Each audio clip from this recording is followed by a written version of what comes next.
Hello everyone, my name is the Snow Monster and welcome back to World of Skill or Luck Part 2. This is Railgunner playing in the Tier 8 Chinese Premium Medium Tank, the T-34-3, which was always a bit mediocre, but then it got a buff, 5 degrees of gun depression instead of 3, which made it a much better tank.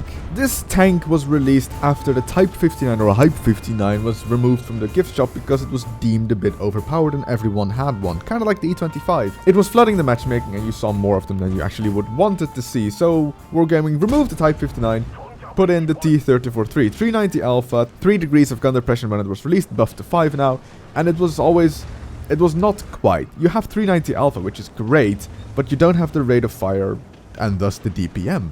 And just with like any other Soviet or Chinese 390 alpha gun, accuracy is something to, well, let's just say it's not quite there. And with that I mean you can hit firing on the move 400 meter distance, but at the same time you can miss point blank on the side of an M6.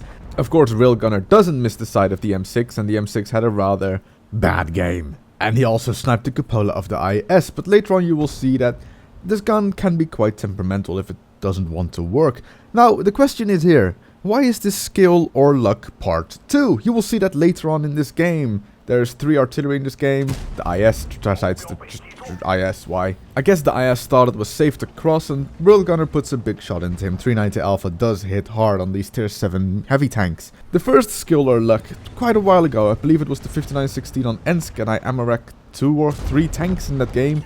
And the question was, is that skill, aiming for the Amarak, or was it luck, but with RNG giving me the luck of hitting the Amarak and detonating it? Not quite the same in this game, though. Yes, Wargaming made World of Tanks RNG based. There is a good chance of hitting your shots, but at the same time, if the dice don't quite roll the way you want them to, the shell can fly off into the distance and hit the moon of Jupiter, for example. And that's kind of what's going to happen in this game. His team won't really play that well, and let's just say the artillery on the enemy team will have free range to shoot at whoever they want for quite some time. But before that all is going to happen, let's just talk about this month, February. Patch 9.17.1, it was on the test servers for quite some time now. It will be released on the 23rd of February, next week. Patch 9.17.1 will hit the live servers in Europe. It's basically a heavy tank patch. The Moschen, the VK100-01P, the Panzerkampfwagen 7, the Type 5 buff will happen,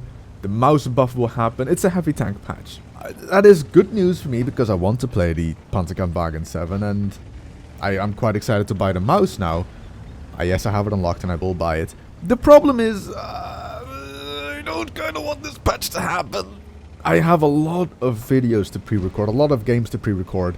I have to power grind the VK4502B in a week, which is not that difficult. I only need 100,000 experience to get the Panzerkampfwagen 7.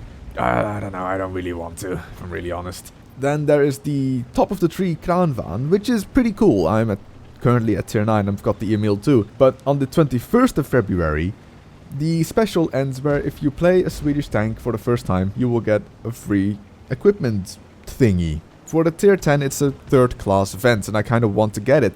So that means that I will have to power grind the Kranvan in a week, which is not that difficult. I've done it before, but that means I have to grind 2 tier 9 heavy tanks now, and that might be a bit too much. And today, I almost forgot to make a video for today. That's how busy I am with World of Tanks at the moment. I've got to power grind 2 heavy tanks at tier 9. I've got a whole lot of stuff to pre-record in World of Tanks. I've got Conan Exiles to play. It's actually quite busy playing games. God, this is some first world problems, isn't it? All these games to play, all these videos to make, not enough time. Where is my life? No, I will get the Panzerkampfwagen 7 shortly after the patch will hit. I will get the Kranvan definitely this month. If it will be before the 21st, I don't know. I'm also grinding the A43 towards the A44, towards the Object 430. Just a lot of stuff in World of Tanks currently happening for me. And speaking of patch 9.17.1, Wargaming thought it would be a good idea to change tier 8 skirmishes in Strongholds to 7v7 instead of 10v10. That was for 2 reasons I have heard. One of them was for smaller clans that are not quite as experienced at tier 8 and people don't usually have the correct amount of tanks, not enough people at least, to give them a chance to play tier 8, because in tier 6 it's 7v7, and in those clans that they're talking about, not everyone that has like a full IS-3 setup with T-54 lightweights.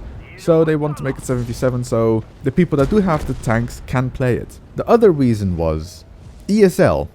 ESL is not quite as popular as Wargaming wants it to be because players don't really recognize the 7v7 setup because you don't see it anywhere in the game.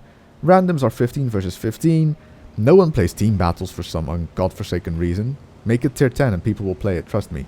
7v7 tier 6 doesn't exist, at least in the ESL gameplay. It does exist in Strongholds. 7v7 tier 8 comes close to what it was, and then you have 7v7 tier 10 that's just never going to happen. Just stop. So Wargaming wanted to change the 10v10 tier 8 skirmishes to 7v7 so players would recognize that there is a 7v7 setup. The thing is, all of the mediocre to good clans that already play tier 8 would have the whole mode ruined because it would devolve into a 7v7 light tank setup or 5 IS-3s and 2 lightweights. So it would make everything so much more stupid in tier 8. The problem is Clan Wars would stay tier 10 so you have nowhere to train except for Clan Wars itself at tier 8. So a lot of people complained. Forums full of people saying this is stupid, stop.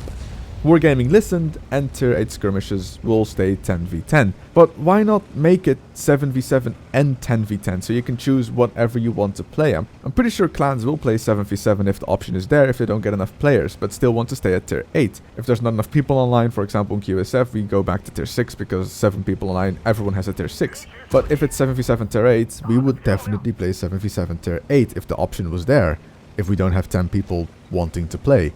But then there is also, you can add legionnaires, you can add 5 legionnaires to your strongholds. So, just Wargaming, there's so many options, and yet you decide to pick one and stay with it, which is the worst option. I don't know how you do it. But thank God the change will not happen. But Railgunner, on the other hand, was 1 versus 6, brought it down to 1 versus 3 while I was rambling on about strongholds and all that potato stuff. Interestingly enough, all the arty have been constantly missing their shots. There's where the question comes in. Has he been dodging skillfully? Or was he lucky that RNG was not on the artillery side constantly and missing all of their shots? This pattern would continue. RT would constantly miss their shots. Is that because he's dodging?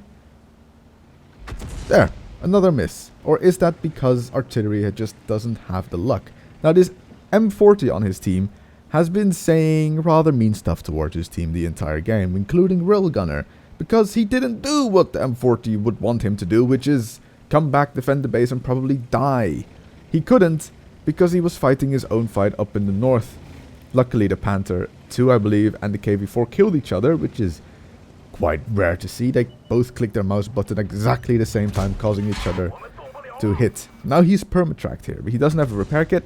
One RT misses, second RT miss by a mile, like miles. Was that luck? Because the T-28 prototype tracked him so he couldn't drive into the shots of the RT?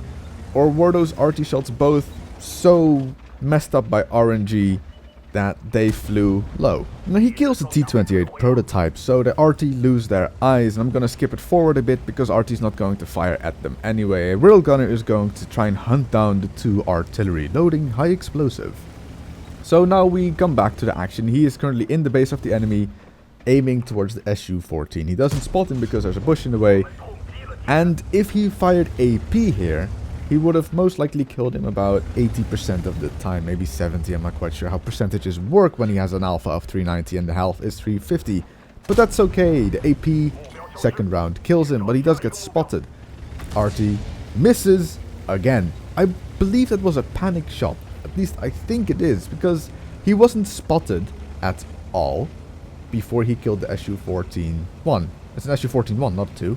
Now we know the enemy RT fired his shell. We have some time to drive around with, possibly even spot him before he gets to relocate, unless he is somewhere in K6. That would suck quite a bit because then he has to poke the ridge, and that's quite dangerous. But we spot the artillery in the back. Railgunner doesn't get spotted. 352 roll, it's okay.